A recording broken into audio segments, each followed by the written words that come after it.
Cek satu.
Assalamualaikum warahmatullahi wabarakatuh. Lahumul Fatihah.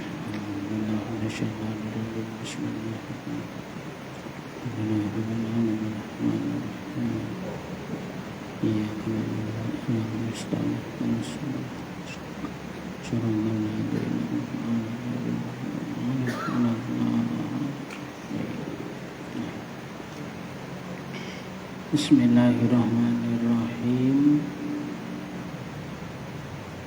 Halaman 21 wa yuqsalu. Bismillahirrahmanirrahim. Subhanaka la ilma lana illa ma 'allamtana innaka antal alimul hakim. Bismillahirrahmanirrahim. Wa yuqsalul mayyitu witron. Wa yuqsalu dan dimandikan al mayyitu mayyit witron dengan hitungan ganjil salasan sebanyak 3 kali au khamsan atau 5 kali au aksara atau lebih banyak min dalika dari 3 atau 5 titik. Fasal menjelaskan tentang kewajiban-kewajiban yang harus dilakukan manakala ada muslim yang meninggal. Kalau ada mayat muslim yang meninggal, maka fardu kifayah hukumnya untuk melaksanakan 4 hal: memandikan, mengkafani, mensolati, dan mengkubur. Fardu kifayah. Yang pertama adalah memandikan. Caranya memandikan mayit adalah dimandikan sebanyak hitungan ganjil 3 atau 5 atau lebih dari itu, 7, 9 dan seterusnya. Asalkan jangan sampai menghambur-hamburkan air. Kalau sampai menghambur-hamburkan air namanya mubadir. Mubadir hukumnya makruh. Wudu juga begitu. Wudu sunahnya 3 kali, lebih dari 3 kali makruh, karena memubadirkan, menyia-nyiakan air, hukumnya makruh. Memandikan mayit juga begitu. Ini sunahnya adalah hitungan ganjil, boleh 3, 5 dan seterusnya. Wa yakunu fi awali ghuslihi sidrun. Wa yakunu fi awali ghuslihi, dan pada permulaan memandikan mayit yaitu sidrun, daun bidara. Apa kalau di sini daun bidara? Ayusanu artinya disunahkan, ayasta'ina yaitu meminta pertolongan, al-ghosilu orang yang memandikan, fil ghuslatil ula pada pemandian yang pertama, min ghusalatil mayyiti dari beberapa pemandian-pemandian mayit, bisidrin dengan daun bidara, au khotmiyin atau ini ada yang memberi makna daun apa namanya, daun pohon asem. Daun pohon asem, batang asem, daunnya. Nah ini, jadi ini membahas tentang cara-cara memandikan mayit. Nah, yaitu di sini dalam versi Fathul Qorib pada basuhan pertama airnya itu dicampur dengan daun bidara atau daun batang asem. Ya, kalau sekarang masih dipakai apa enggak ini? Wa yakunu fi akhirihi, dan pada akhirnya pemandian mayit, ai akhiri guslil mayiti, artinya pada akhirnya memandikan mayit, ghairil muhrimi, yang bukan mayit yang dalam keadaan ihram, sayun qalilun, sesuatu yang sedikit, min kafurin, dari kapur barus. Nah, ya. Jadi basuhan yang pertama itu dikasih daun bidara, basuhan terakhir dikasih kapur yang sedikit. Bihaisu la yugoyirul ma'a, dengan gambaran sekira tidak sampai merubah air, campurannya tidak sampai membuat airnya itu menjadi air kapur. Jadi pada bab pertama ini memandikan mayit itu prinsipnya itu jenazah itu dibersihkan dengan maksud nomor satu, membuat dia menjadi wangi, harum. Nomor dua, membuat dia menjadi bersih. Dan nomor tiga, membuat dia menjadi tahan lama, tidak gampang membusuk. Nah ini ada pakarnya, Pak Ustadz Zuhaini. Jadi kalau di sini diterangkan secara ringkas adalah basuhan pertama ini memakai daun bidara, dan basuhan terakhir memakai kapur, atau kalau di tempat kita disebut kapur barus. Jadi gambarannya yang pertama daunnya itu dicampur daun bidara, dimandikan ini supaya dia wangi, terus dibersihkan dengan air yang tidak ada campurannya, terus yang terakhir dengan air yang dicampuri kapur barus. Nah yang terakhir itu tujuannya supaya mayatnya ini awet karena airnya dicampur dengan kapur barus, supaya tidak mudah membusuk. Nah, jadi mengawetkan mayat itu hukumnya boleh, dengan tujuan supaya tidak membusuk di dalam tanah. Kalau mengawetkan mayat tujuannya adalah supaya dipertontonkan, tidak boleh. Nah, ya. Mayatnya dikasih formalin, ditaruh di tempat begitu supaya awet, itu tidak boleh ajaran kita. Tapi kalau dia itu diawetkan, diberi air yang tadi dicampur dengan kapur barus, supaya nanti ketika dikubur tidak mudah membusuk, dia tahan lama, boleh. Atau misalnya ada jenazah meninggalnya di Kalimantan sana, terus dipulangkan ke Belitung, 2 hari 2 malam perjalanan, terus mayatnya itu diberi formalin supaya awet. Ya tidak apa-apa, karena itu ada tujuan supaya tidak mudah membusuk di perjalanan. Karena dia dipulangkan ke Belitung misalnya, sampai perjalanan 2 hari 2 malam, ini karena ada keperluan, kalau bahasa fikihnya itu hajat, karena ada keperluan. Nah, terus mayatnya ini diformalin, dikirim dari Kalimantan sana, itu boleh-boleh saja. Yang tidak boleh kalau misalnya seperti tadi, jadi diawetkan supaya itu tadi bahasanya disemayamkan, nah, supaya bisa dilihat dalam waktu yang lama. Ini tidak boleh. Kalau supaya tahan lama di dalam tanah itu boleh. Nah ini memandikan mayat.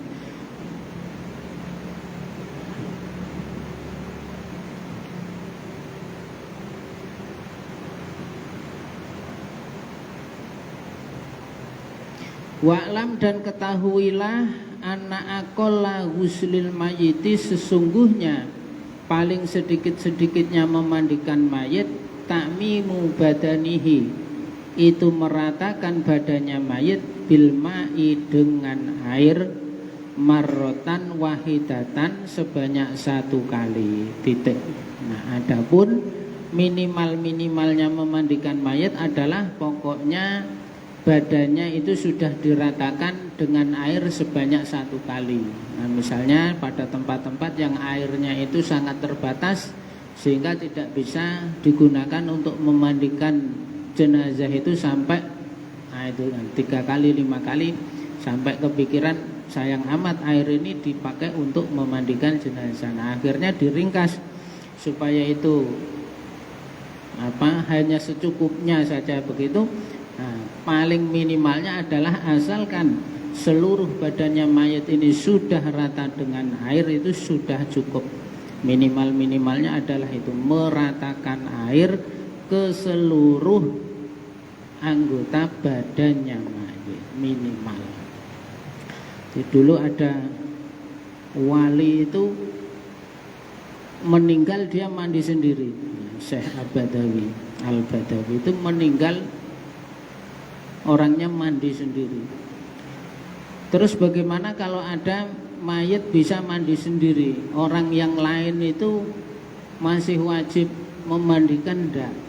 Nah, hukumnya tidak. Jawabannya tidak ya, karena sudah ada yang memandikan, walaupun yang memandikan dia sendiri. Ini Syekh Al-Badawi. Jadi ada kisah pada suatu ketika ada tamu datang ke rumahnya Syekh itu, karena orang-orang mendengar kalau Syekh Al-Badawi itu sakit, terus orang-orang berkunjung ke rumahnya. Ya, namanya mengunjungi guru yang sedang sakit, apalagi dia ulama besar. Jadi orang-orang ini membawa makanan-makanan yang paling enak, yang bawa jeruk, bawa apel, bawa durian. Sampai di rumahnya, jadi ketika Syekh ini melihat ada banyak tamu yang datang, dia langsung bangkit dari tempat tidurnya, langsung pakai baju yang bagus, seolah-olah tidak sakit. Nah, ketika ketemu sama tamunya itu nanya, ada apa ini rame-rame ke sini? Kok kelihatannya penting? Ini saya dengar Syekh ini sakit, jadi kita ke sini mau nyelik, mau nyambangi Syekh. Lu siapa bilang ini? Ayo. Kelakar, terus tamu-tamunya ini pamit pulang.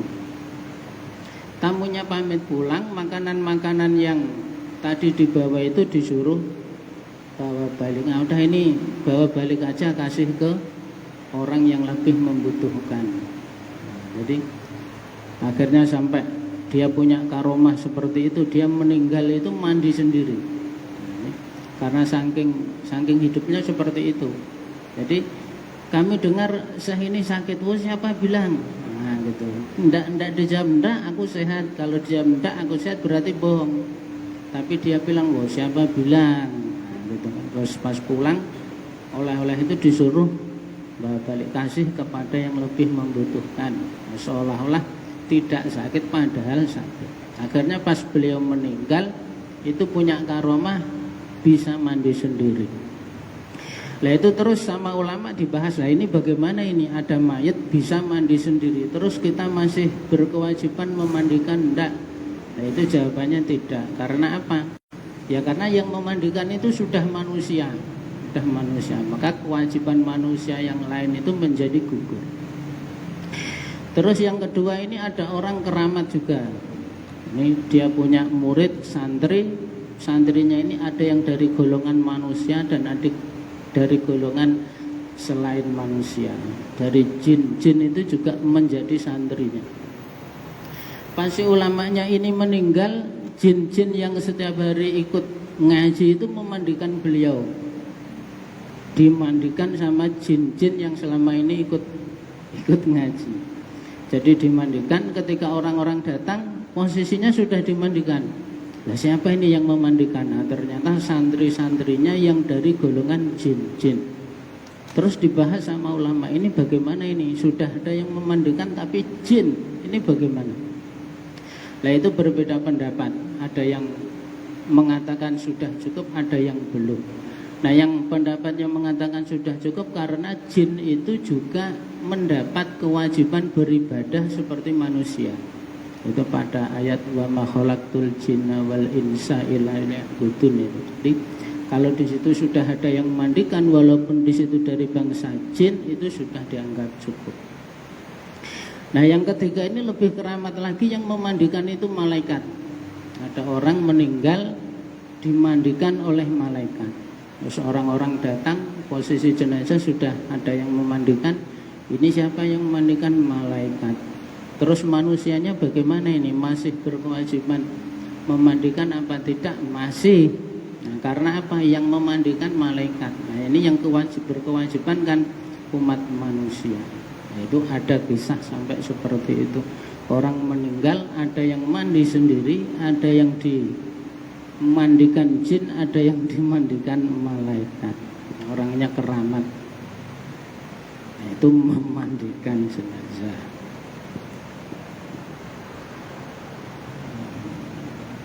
Jadi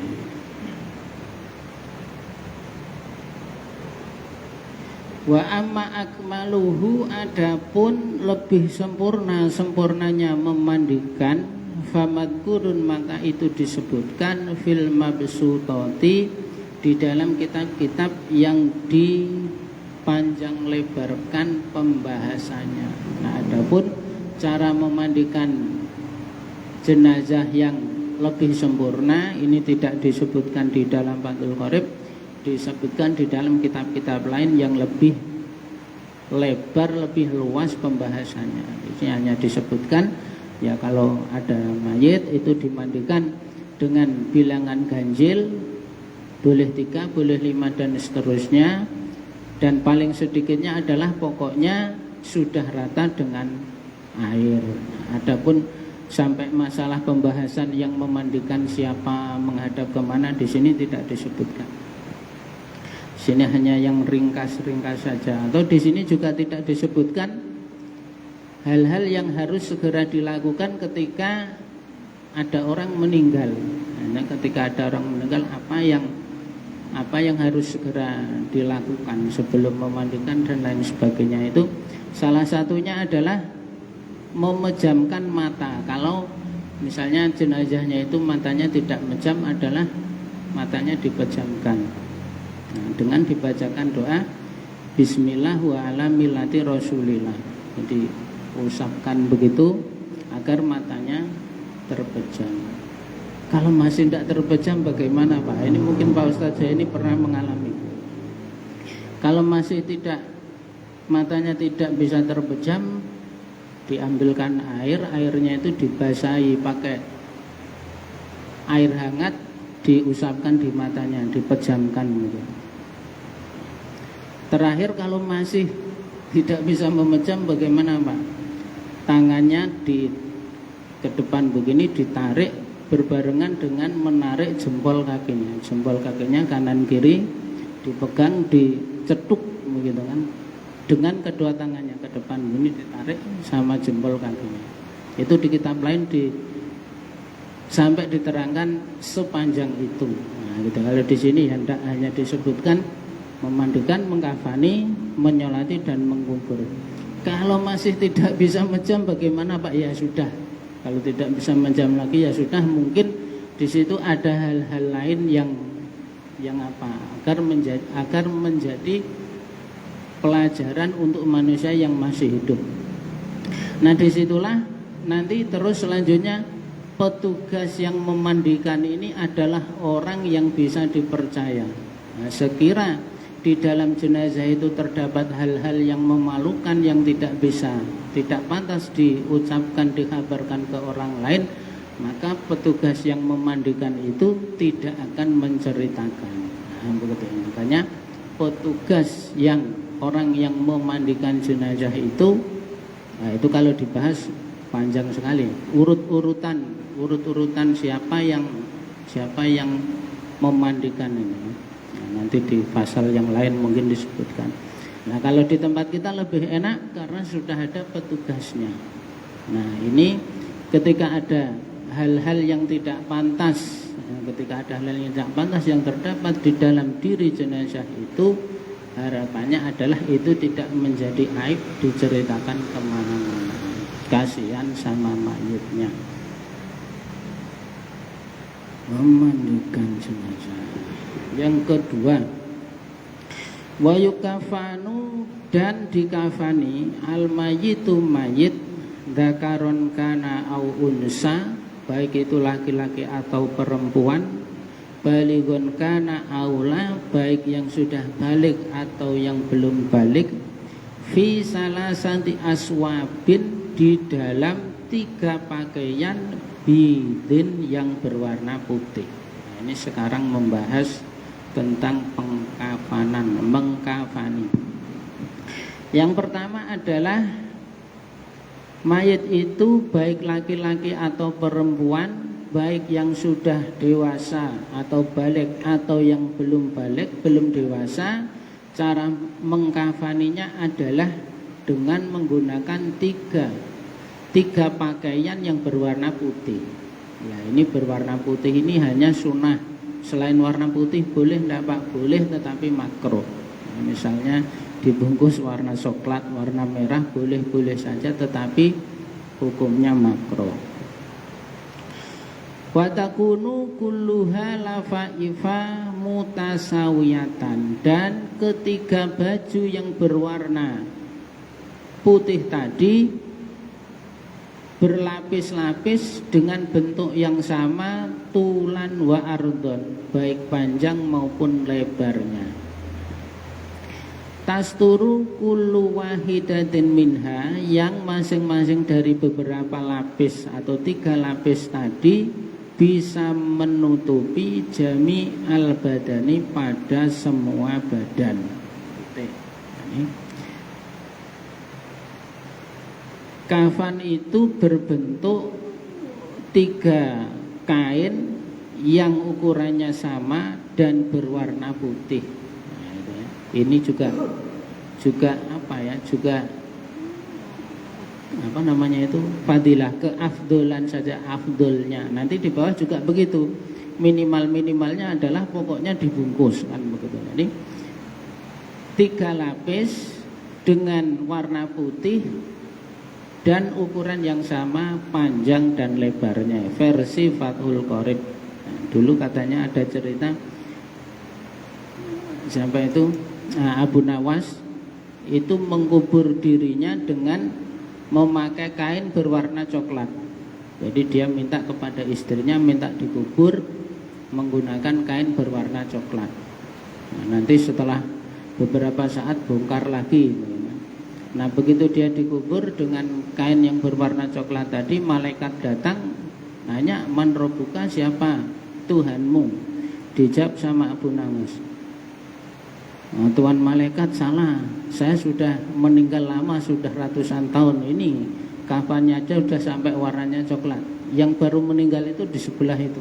Nah, itu ada cerita Abu Nawas. Nah, itu Abu Nawas itu juga termasuk waliyun min auliyaillah, satu wali dari beberapa wali-walinya Allah. Nah, itu ada cerita lucu seperti itu. Tuan malaikat, salah orang, saya sudah meninggal ratusan tahun, ini lihat kain kafannya aja dah berubah jadi coklat. Nah, yang baru meninggal yang di sebelah. Jadi jenazahnya seolah-olah tidak membusuk. Nah, kalau ngomong-ngomong masalah jenazah yang tidak membusuk, itu ada 5. Ada 5 jenazah yang tidak akan dimakan oleh tanah. Jenazahnya tidak bisa membusuk. Nomor 1, orang yang mati syahid, yang mati perang kemarin itu. Nomor 2, para nabi. Nomor 3, orang alim. Nomor 4, siapa Pak nomor 4? Nabi, mati syahid, nabi, orang alim, penghafal Al-Quran, dan nomor 5 itu muadzin, orang tukang adzan. Itu sah itu keterangannya. Jadi di kitab lain itu bahasanya itu qori'il Quran, orang yang membaca Al-Quran. Tapi Pak guru itu menerjemahnya dengan orang yang hafal Quran.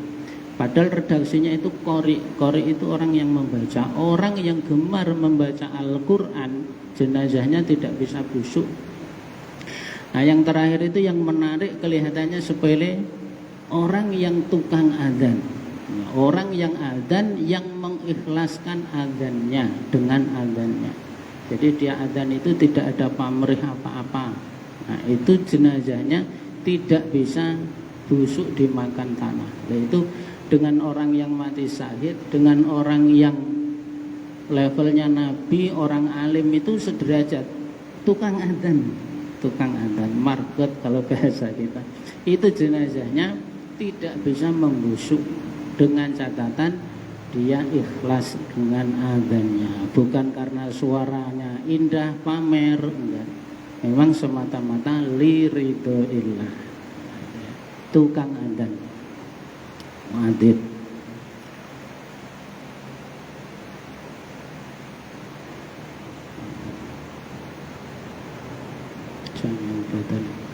Laisa fiha komisun wala imamatun, yang di dalam 3 lapis tadi tidak termasuk yang namanya komis dan imamah. Komis itu baju kurung, kalau imamah itu surban.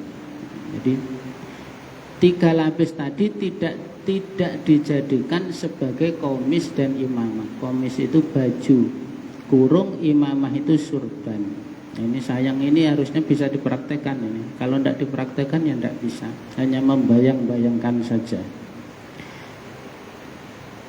Wa in kufinat dzakaru fi khamsatin, apabila ada mayat laki-laki yang dikafani dengan sebanyak 5 lembar, fahiya asala satu al-madkuratu, maka yang 3 adalah yang disebutkan tadi. Wa komisun wa imamatun, dan yang 2 itu disebut dengan komis dan imamah, baju kurung dan surban. Awil mar'atu, atau keberadaan mayatnya ini perempuan, fi khomsatin, di dalam 5 lembar, fahiya izarun wahimarun, maka 5 lembar itu terdiri dari izarun, izarun itu jarit, himarun itu kerudung, wakomisun dan komis, baju kurung tadi, walafafatani dan 2 lapis. Jadi menyediakan 5 lembar. Kalau mayatnya perempuan, yang 2 itu untuk membungkus, yang 3 itu dijadikan komis, dijadikan izar, khimar dan komis. Ya kalau orang hidup itu pakaian yang untuk menutup badan, pakaian yang untuk menutup bawahan, dan pakaian yang menutup bagian kepala. Terus ditambah 2 lapis tadi. Ini kalau hanya dibayangkan susah, ini sebenarnya harus dipraktekkan ini. Titik. Wa aqallul kafani, adapun paling sedikit-sedikitnya kafan, saubun wahidun, yaitu 1 pakaian, yasturu auratal mayiti, yang bisa menutup auratnya mayit, alal asohi, menurut kaul asoh, fir raudhati, di dalam kitab ar-raudhah, wasarhil muhadzabi, dan kitab syarhil muhadzab. Nah, kalau berbicara masalah paling sedikit-sedikitnya kafan, itu 1 baju yang bisa menutup auratnya mayit menurut kaul asoh. Ini kalau menurut kaul asoh, yang harus tertutup itu aurat. Nah, kaul asoh yang berada di dalam kitab ar-raudhah dan syarhil muhadzab. Kalau di kitab lain mungkin disebutkan menutup semua. Kalau di Fathul Qorib dan di Raudhah dan Syarhil Muhadzab itu pokoknya menutup aurat. Menutup aurat. Wa yahtalifu bidzukuratil mayyiti wa anusatihi, dan maka oleh karena itu kain kafan ini bisa berbeda berdasarkan laki-lakinya mayit dan perempuannya mayit. Ya, kalau laki-laki auratnya begini, kalau perempuan auratnya begini. Wa yakunul kafanu, dan kain kafan itu min jinsima yalbisuhu, dari jenisnya sesuatu yang dia pakai, asahsu seseorang fi hayatihi, ketika dia masih hidup atau dalam keadaan hidupnya. Atau kain kafan itu harus berupa sesuatu yang boleh dipakai ketika dia masih hidup. Nah itu yang fasal kemarin itu, kalau orang laki-laki tidak boleh kain sutra, kalau perempuan boleh.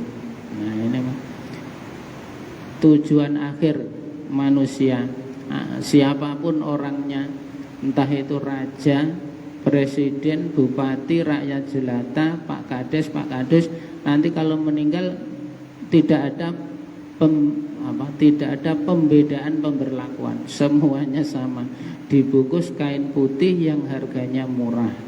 Tidak, kalau laki-laki tidak boleh pakai sutra, kalau perempuan boleh.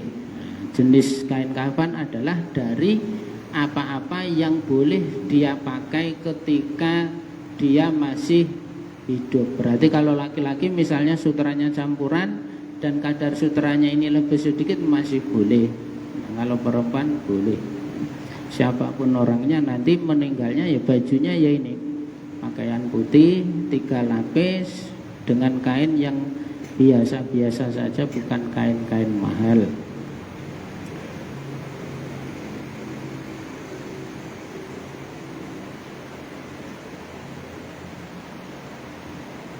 Sudah ya.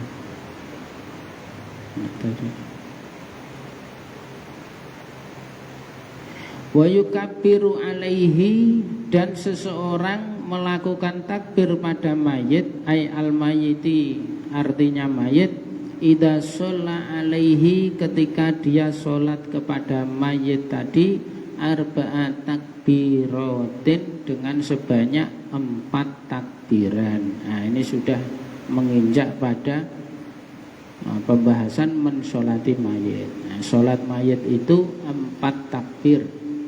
Minha takbiratul ihrami, 4 takbir itu diantaranya adalah takbiratul ihram. Walau kabbara khamsan, apabila ada orang yang sholat jenazah takbir sampai 5 kali, lam tabtul, maka sholatnya tidak batal. Nah ini kalau di dalam Fathul Qorib ini mengikuti pendapat yang 4 takbir. Terus kalau seandainya ada yang takbir 5 kali, sholatnya tidak batal. Lakin lau khammasa imamuhu, seandainya ada imam yang melakukan takbir 5 kali, lam yutabihu, maka makmumnya tidak boleh mengikutinya. Nah, karena di dalam Fathul Qorib ini mengikuti pendapat yang mengatakan sholat mayit takbir 4 kali. Usolli ala hadal mayiti, Allahu Akbar, itu langsung Fatihah, membaca Fatihah, terus Allahu Akbar, membaca sholawat, Allahu Akbar yang takbir ketiga dan takbir keempat yang membaca doa itu. Nah kalau yang takbir 5 kali membaca Fatihahnya itu setelah takbir kedua, usolli ala hadal mayiti, Allahu Akbar, terus 4-nya itu mulai yang setelahnya, takbir lagi Allahu Akbar, baru membaca Al-Fatihah. Nah, sehingga dia takbirnya kalau dijumlah menjadi 5. Nah, kalau yang Fathul Qorib 4 itu, satunya itu ya takbiratul ihram. Nah, gitu. Kalau ada yang takbir 5 bagaimana? Tidak batal. Tetapi kalau kamu menjadi makmum takbirnya 5 kali, bagaimana? Tidak boleh diikuti. Nah, kata Fathul Qorib. Bal yusalimu, akan tetapi dia salam sendiri. Ketika dia sudah mendapat 4 takbir ya salam, biarkan imamnya masih nambah 1. Nah, gitu. Au yantadiruhu, atau makmumnya menunggu imamnya, liyusallima ma'ahu, supaya dia salam bersama imam, wa huwa afdalu, dan ini yang lebih utama. Nah kalau imamnya ini sudah terkenal dia takbirnya 5 kali, maka kalau nanti makmumnya ikut kepada imam yang takbir 5 kali, setelah makmumnya takbir keempat dia menunggu. Nah, setelah imamnya takbir kelima dia baru salam terus ikut salam. Ini yang lebih afdol. Ya, lagi-lagi kembali ke masalah keafdolan saja. Wa yaqra'u wallahu a'lam. Maulaya sholli wa sallim daiman abada ala habibika khairi khalqi kullihim. Maulaya sholli wa sallim daiman abada ala habibika khairi kullihim. Maulaya sholli wa sallim daiman abada ala habibika khairi khalqi kullihim. Huwal habibul ladzi turja syafa'atuhu li kulli haulin minal ahwali muqtami. Ya Rabbi bil Mustafa baligh maqasidana waghfir lana ma madha ya wasi'al karami. Sallallahu rabbuna ala nuril mubin Ahmad al Mustafa sayyidil mursalin wa ala alihi wa sahbihi ajma'in. Wallahu muwaffiq ila aqwamit thoriq. Wassalamualaikum warahmatullahi wabarakatuh.